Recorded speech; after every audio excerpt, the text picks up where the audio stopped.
Hello, everybody. Welcome to another episode of Prescribing Lifestyle Podcast. Today, I have a special guest. He is Min Sheen Tan.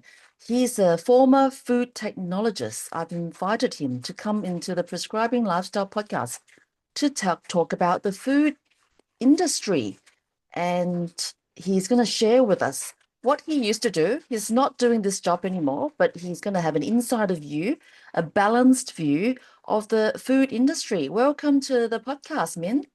Thank you, Dr. Avi Charlton. Really appreciate it. Thanks for having me on board. I'm really looking forward to our discussion. Great. Well, thank you.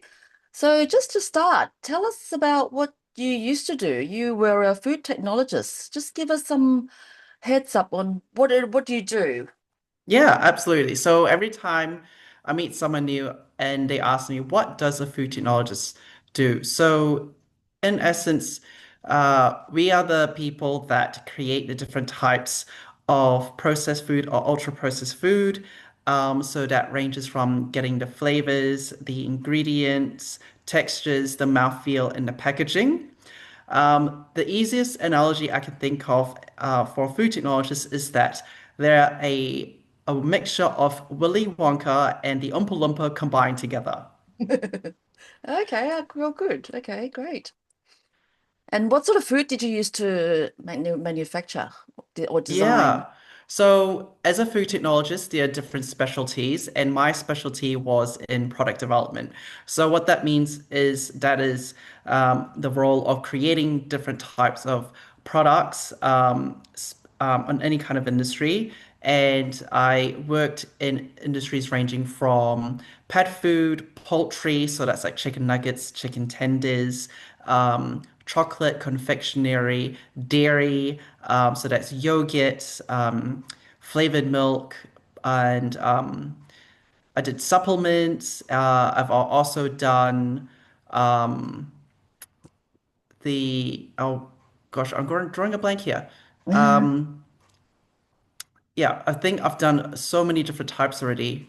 Oh Mm, yeah, flavored milks as well.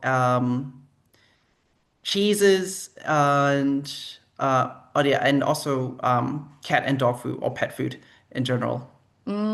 okay.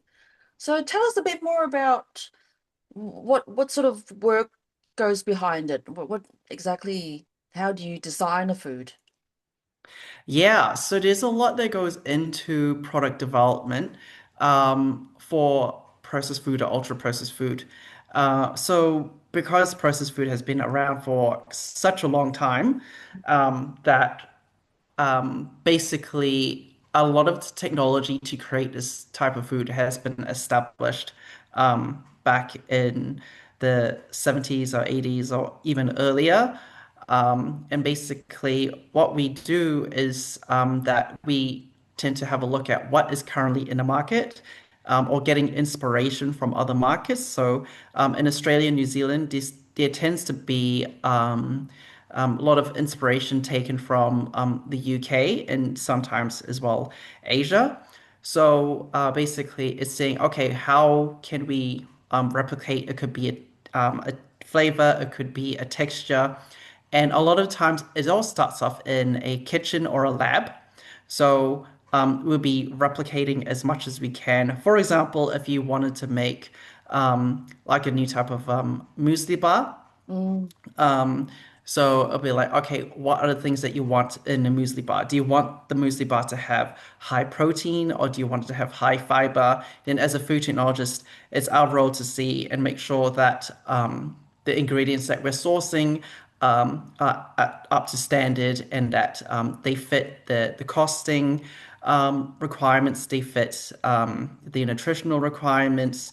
And if there's any allergies, we have to make sure that all the allergens are declared properly, and that's obviously super important. So, any food technologist always has food safety as like the paramount thing that you always have to be thinking of, so that in essence, it's like the minimum standard. It is the foundation of any kind of food product that is created. okay, very interesting. So, just give us an example. Are you able to tell us what company you work for?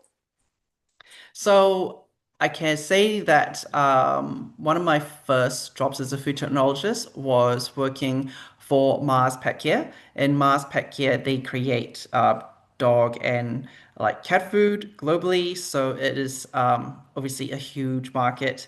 And to be able to create pet food was really great because there's a lot of behind the scenes that people don't know about when it goes into creating pet food. A lot of pet food is there's a lot of science and technology that goes into it, and pet food is interesting because you have the customer, which is the pet owner, but it is not the beneficiary of the pet food. It is the animal, which is the cat or dog. So all of my colleagues and friends ask, how do you test if like, a cat or dog food is actually going to be eaten by them? And that's where like a lot of big corporations, like Mars and Nestle, they will have catteries, where they have these cats that are actually, in essence, like the panel, like the sensory panel for the like different types of pet food. So you will have a control sample and a trial sample, and that basically you want to be able to evaluate if your new product is going to be more better performing, not just in palatability, but in digestibility. So what that means is the cat actually consuming like your trial product or your new product, right? And then also because typically pet food has to be nutritionally complete, you have to follow the cat, and then once it does its business, you collect the business, and then you have to send it off to a lab for analyses and check that they've actually absorbed all the vitamins and minerals that you declaring on pack. So there is more work, quite a lot of work that goes into pet food than people realize. What about human food? Give us an example of what human food company you used to work for. So for human food, I used to work for a company called Goodman Fielder, and they had a dairy division. So back in New Zealand, I worked at Goodman Fielder, and I was responsible for delivering their flavored milk products. So I made different types of milk products that were limited edition. So there was one that was called a lemon cheesecake flavored milk and a chalk peppermint or mint flavored milk as well. That was a lot of fun to create, and there's so many different variables when it comes to creating flavored milk.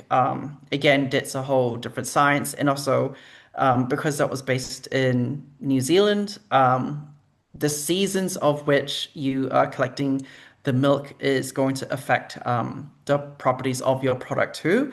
So that's why throughout the year, your milk is going to like taste very different. It all also depends on the cow's feed. That also plays a role into that too.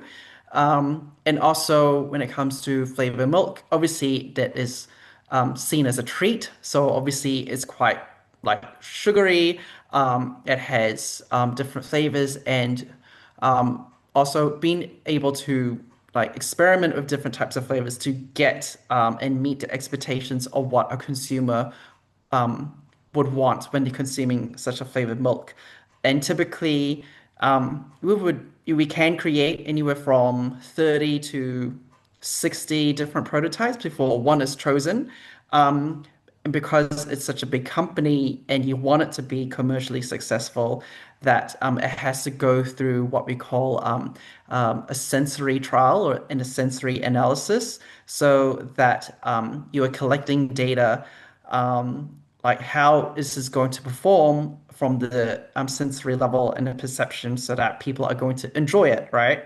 So you need a statistically significant number of people on a panel who are in that demographic that consume flavored milk, and you want them to like, you want to be able to say, hey, actually, it's going to be at least something that we want to release onto market. So it's one way of making sure that your, for example, like that flavored milk is actually going to do well, and that you have a high probability and you have data to back you up. I'm imagining you're getting a group of teenagers to trial this flavor milk and see which group of teenagers like what sort of milk the best. Is that what happens? That's what I'm imagining from what you're telling me. So yeah, that's a great question. So when it comes to like sensory analysis, we would typically some big corporations they have like internally trained panels. So basically, they are trained so that they can pick up certain notes in dairy. So dairy has its very own specific sensory requirements. And when it comes to being internally checked off, then it might get into the hands of some consumers. So they're targeted consumers, as you said, teenagers, also tradies who are looking to get that energy boost, and also external sensory consumers. So there are what you call black box services who basically send the specific um, focus groups and consumers to test these products before they officially come up to the market or get some early testimonials and feedback. Wow. So if you're a tester, you just get sent in a black box something and you just have to try it and then test it.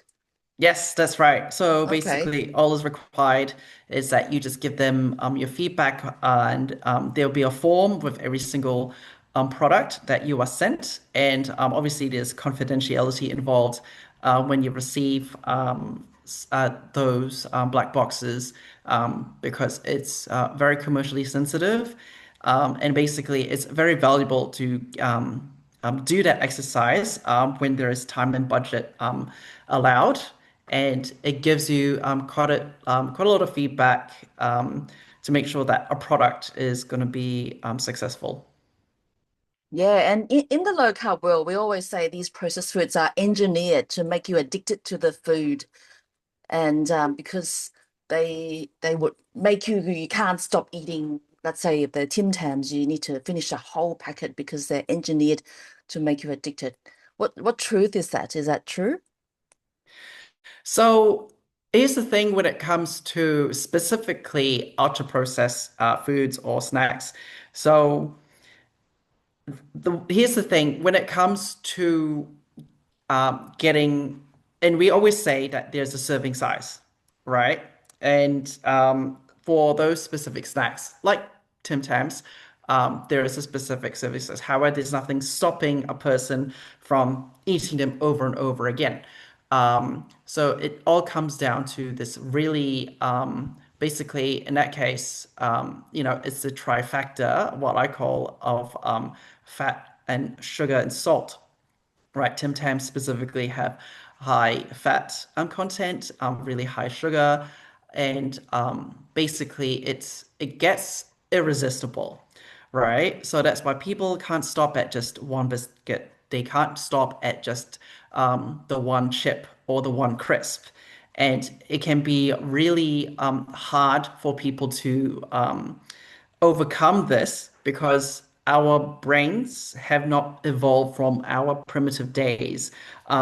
Something like sugar, in fact, in nature, are typically rare, right? We have to go hunting, we have to go harvest these things in nature. So to have this just ready to go on the spot, our brains are not ready to basically put a pack away. Yeah. Yeah, so it is certainly true. But the ultra processed foods, they're not really foods, right? Can you explain to us what ultra processed food is? Sure. So ultra processed food is, and there are different definitions of ultra processed food, even in the industry. So ultra processed food is, in essence, in a nutshell, is when the food matrix of a food is no longer recognizable. It has been completely changed, or manipulated or heated to a point where you don't see the original form anymore. And I'll preface that basically almost all foods that we have are processed foods, right? Even our fresh vegetables and fruits, they are technically processed foods, right? But we would just classify that as minimally processed, right? So in essence, everyone is eating processed food, but it just depends on the degree of the processing, right?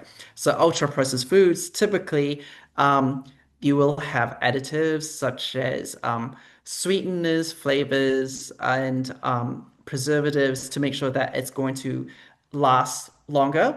And there are different types of processed foods. So obviously you have like canned sardines, canned tomatoes, right? They have a purpose versus like say something like a Tim Tam or a chip or a crisp. And then they have different uses, right? So that to me is a definition of ultra processed food, if that makes sense. Yeah, well, can you explain again why, like a broccoli or a cauliflower, why is that a processed food? I think listeners won't be understanding why that's a processed food. It's a real food. It's a real vegetable. So I guess here's that's I love this question because in essence, everything is real, right? I say that the word real, right, is used a lot in marketing. So there's a lot of marketing deception, there's a lot of marketing fluffery, and the word real implies that it's better for you, it implies that it's good for you. But the word real, the word natural, doesn't actually mean anything. They have no real legal definitions around it. So a lot of marketing use those as a play to get people to like buy their foods, even though it may not be real at all, right? So I guess when it comes to what you're saying about broccoli, right? So if you get broccoli from a supermarket, that has been processed. When I say processed, it means it has been chopped, it has been washed, it has been cleaned. That is still processing. So we will still call that minimally processed. So the majority of people, when they are thinking of processed food, they're thinking about basically like biscuits and chips and all that kind of stuff. Yes, that's processed food, but that's obviously gone through there's a different degree of processed food, if that makes sense. Yes, okay, I get it. So there's processed foods and then there's ultra processed foods. Yes. Ultra processed. So what about the meat and chicken, if they've gone through chopping and packaging, you still call that processed foods. Yes. So technically it's gone through a process or a form of processing, Yep, yep. right? So basically there's no way that food can be in your supermarket unless it's been processed, Yes. right? Yeah. All right. So then the ultra processed foods, the ingredient you can't even identify, and then it's full of other things like preservatives, emulsifiers, and flavor enhancers. Tell us a bit more about those things. What happens with those? Yeah, so basically, when it comes to additives, so additives all have a purpose, right? And just to clarify that additives actually have been around for a long, long time. Like even before the word ultra processed food even came out, additives have been used for over hundreds and thousands of years. And one of the very first additives that humans have used is salt, right? Or also known as sodium chloride, right? So I guess, and when it comes to like additives or anything that is not familiar sounding, there can be a lot of fear. There's a lot of unknown that people don't know, right? If I told you that I'm going to put sodium chloride on your food, people would freak out because they may not know what sodium chloride is, right? But if you use salt, then people would recognize that. So you would notice that some ultra processed foods, instead of saying that specific additive. For example, instead of like coloring in the number, they might say black currant juice concentrate. All right. that one has multi uses. But that's something. So as a consumer, you feel more familiar with it. However, that's still an additive, if that makes sense, right? Because you're seeing like the word black carrot juice, right? Mm, It feels yep. more real, It right? sounds better. You feel Yes. more familiar, right? Yeah. You recognize it. But if I were to tell you something like monosodium glutamate, you're like, what is that? Sodium chloride. A lot of people may not be like, oh, what is that? Right? So there is starting to be a shift. And also, I feel like when it comes to additives, there's certain additives, they all have a specific purpose, right? As a food technologist, it's in our own best interest not to add any more additives than we need to, right? The reason why we're adding additives to food is to either make sure that its taste and the flavor is actually meeting consumer expectations. We want it to last longer for the retailer and for the customer. We want it to make sure that the texture is still intact or that it's still going to be good once you open the pack, as an example.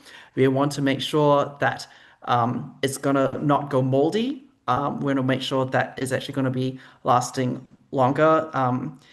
Because if you think about processed food, there's obviously the retailer or some form of wholesaler, and basically they also have their own requirements or what you call key performance indicators, KPIs, right? So that as a consumer, you don't want something that's just going to fall apart. An example of this is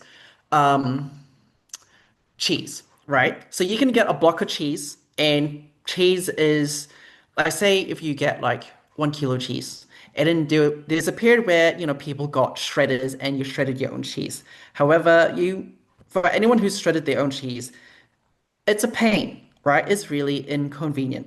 Hmm. So what did lots of dairy companies do? They made shredded cheese, right?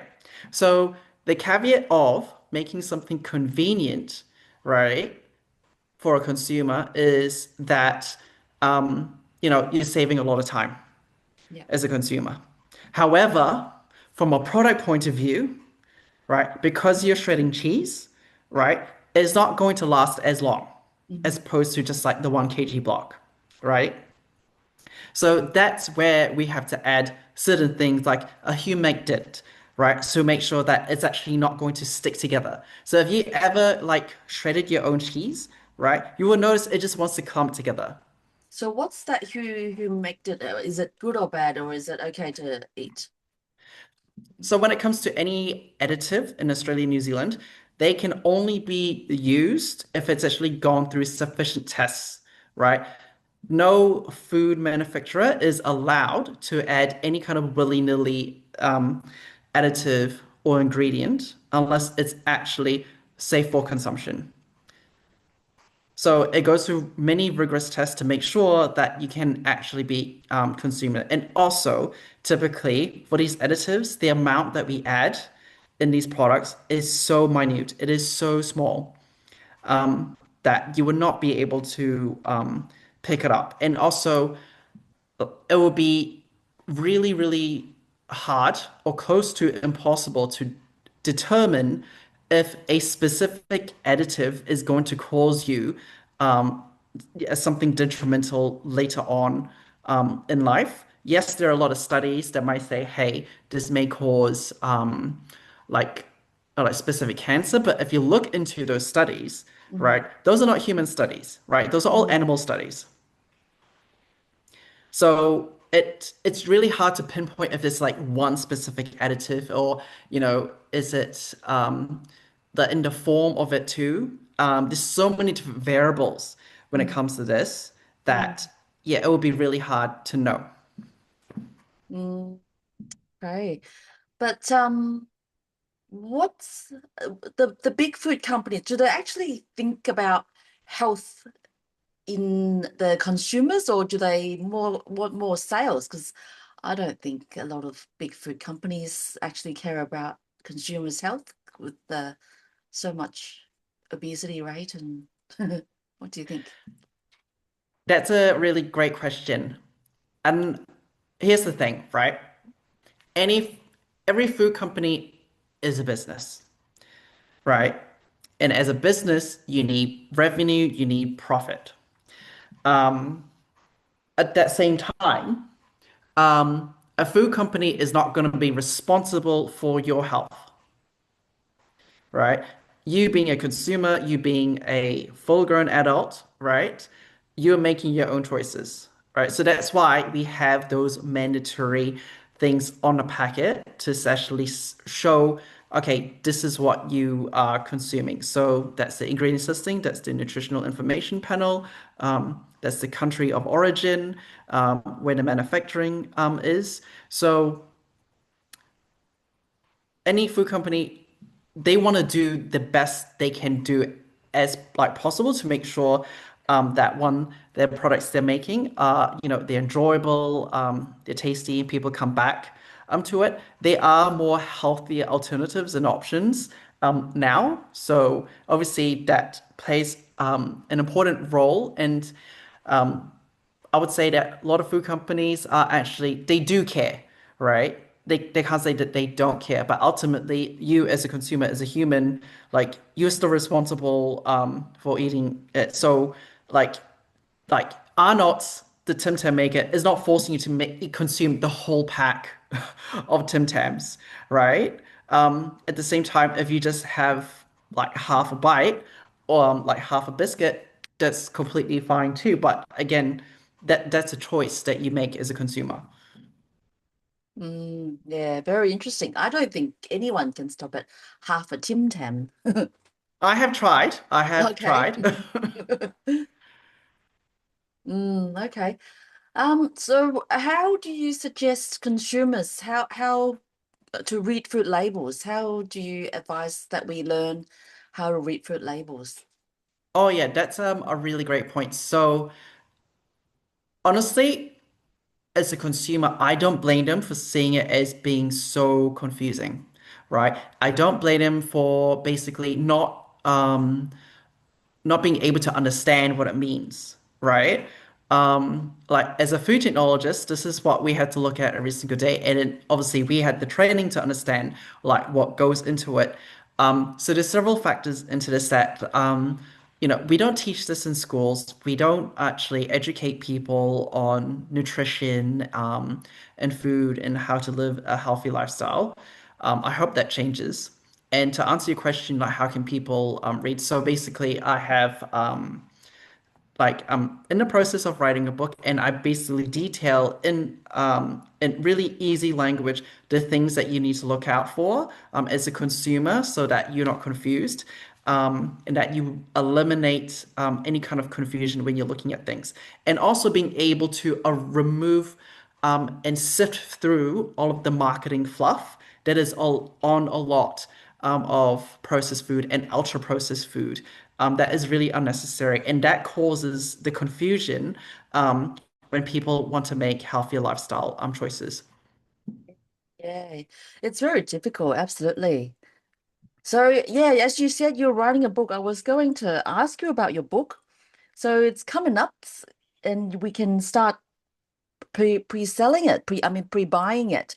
Tell us about Yes. your book. It's called For Food's Sake. Yeah? Yeah, exactly. So my book for food's sake is an insider's like guide and view of the food industry from a food technologist point of view. So it was written from my perspective and also some of my other colleagues who have worked in the food industry. And basically, the aim of the book is to help consumers and equip them with the frameworks and the tools to be able to navigate like ultra processed food and the things to look out for when it comes to the marketing and how to be able to like shop better for their family and themselves.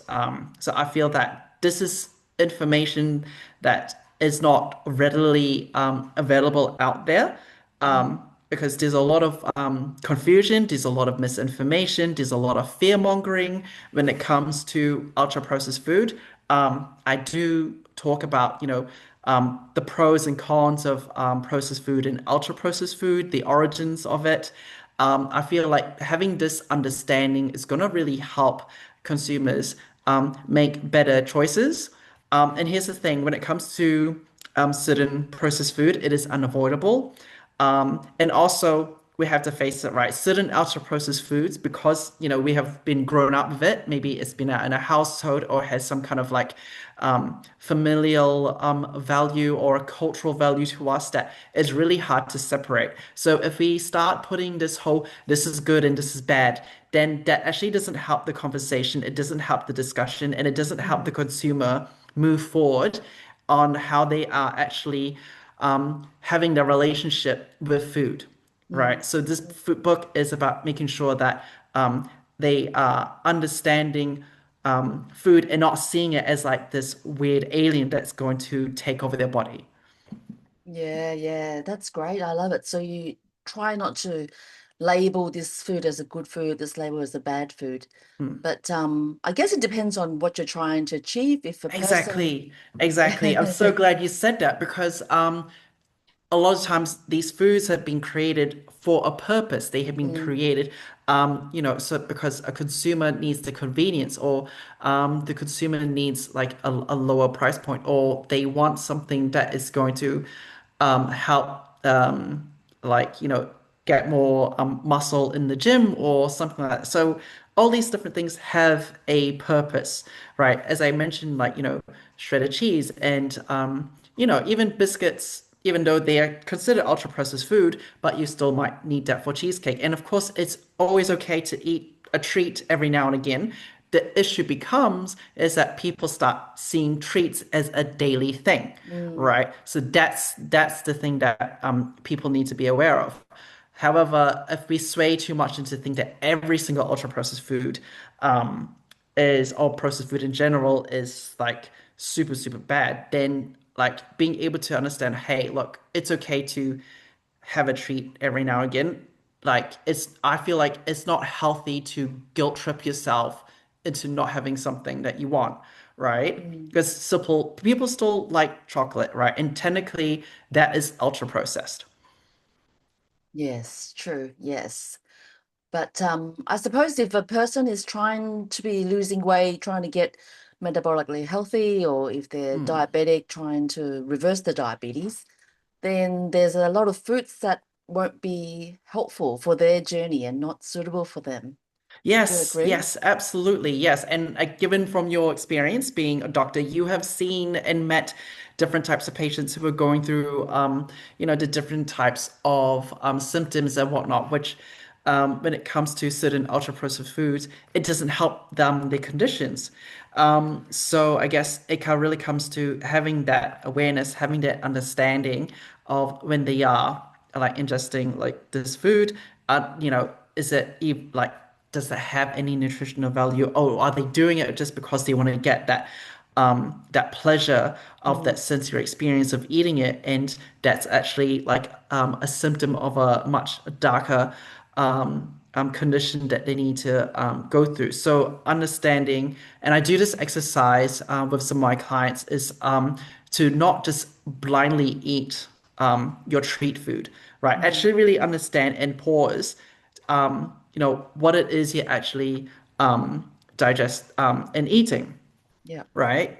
And that actually, if you like eat slowly, right? Hmm. People typically, when you chew, you have to chew at least 32 times, right? Yes. Most people don't do that, No. I right? know. Yes. So, and that's actually a really important thing that when you like chewing your food, enjoying your food, and not just scoffing it down, and you just want to get a hit, or just eating just to fill your belly, right? So obviously there's a socio-economic demographic, conditioning. There's a cultural conditioning. Hmm. There's like work conditioning. There's all these different things that come into play when we have food in front of us. Yeah. So a simple thing could be, for example, if you go to work and there's like a morning tea and there's muffins, it doesn't Hmm. mean you have to eat the muffin, right? Like Hmm. again, that's still a choice. The onus is still on you to eat the Yeah. muffin. But if there's like a fruit platter, go Hmm. for the fruit instead, Yeah. right? So, or if there's like no fruit, maybe just have like a glass of water. So my preference is I always try to consume foods that have the least amount of processing as Yeah. possible. Hmm. And then every now and again, I might have something like a Tim Tam or a chip, Yeah. because why not, right? Eating one Tim Tam, um, and like if you eat one Tim Tam like once every like let's say 6 months, I don't think that's gonna have like a massive like Hmm. effect on you. But obviously, if you're hitting a whole pack every single week, then that might be an issue.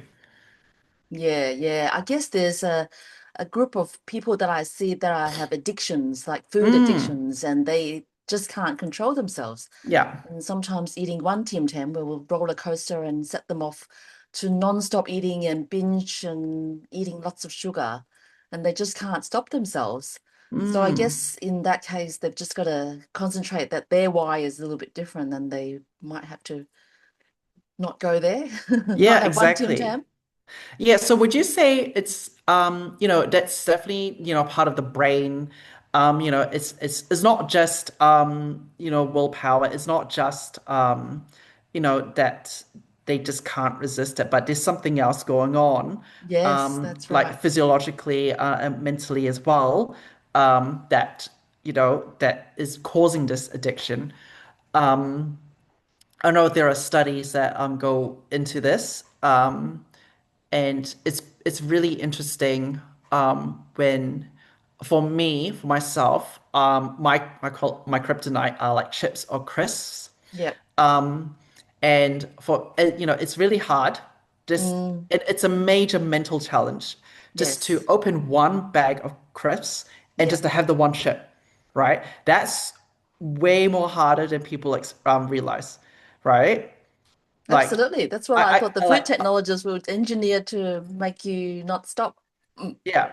So basically, there's several factors when it comes to crisp, right? Because it's got the fat, it's got the salt, it's got the different flavors, right? And it's got that crunch. And the crunch, in our like monkey brains, anything that's crunchy correlates usually with something that is good for you in nature. yeah. So when you have that, obviously you want to replicate it. Unfortunately, crisps, typically don't have a lot of nutritional value. Hmm. There's like hardly any vitamins and minerals Yeah. in them. So, what we're seeing, and the reason why there has been a massive increase in obesity and type 2 diabetes and heart disease, as we both know, is that people are consuming more of those foods than they are of whole foods or foods that have the food matrix still intact. Yes. Yeah, yeah, absolutely.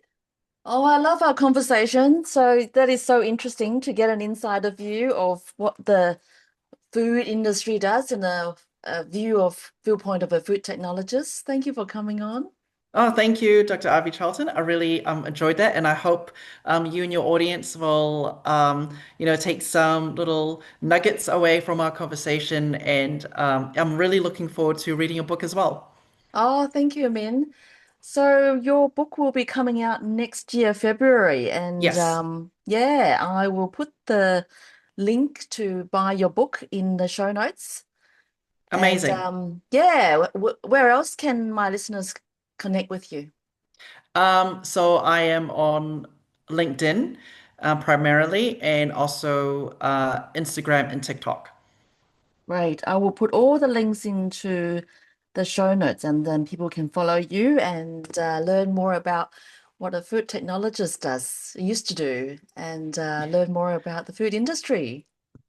Amazing. That was great. That was a really fruitful discussion, and like I hope you enjoyed it because I definitely enjoyed this conversation as well. Yeah, absolutely. Well, thank you for your time, Min. Thanks for coming on. Thank you. Thank you, everyone, for listening to the Prescribing Lifestyle podcast. Until next time, I'll bring to you another guest.